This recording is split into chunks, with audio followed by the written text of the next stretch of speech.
تو یہ جو اب سارے اکٹھے ہیں، یہ اب قوم نے فیصلہ کرنا ہے کہ کیا یہ جو ووٹ ہونی ہے سنڈے کو، اس میں کون کدھر جائے گا۔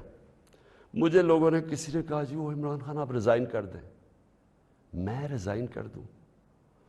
میں جو میرے ساتھ کرکٹ کھیلتے تھے وہ ساری دنیا 20 سال جو میں کھیلی ہے، آخری گیند تک میں مقابلہ کرتا ہوں۔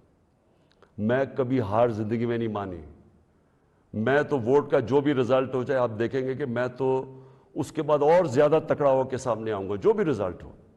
لیکن میں یہ دیکھنا چاہتا ہوں، اس دن یہ میں چاہتا ہوں میری ساری قوم دیکھے کہ کون جا کے اپنے ضمیر کا سودا کرے گا وہاں۔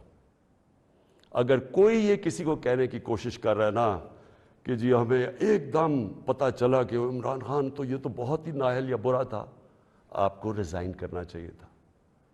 ہم جمہوریت کے اندر لوگ ریزائن کرتے ہیں۔ لوگ تب نہیں کرتے کہ جب آپ دیکھیں کہ 20-25 کروڑ روپے آپ کو آفر ہو رہا ہے اور آپ چلے جائیں، اور وہ پیسہ جو پہلی چوری کا پیسہ جس سے خریدا جا رہا ہے لوگوں کو، ساری قوم کے سامنے یہ ہو رہا ہے۔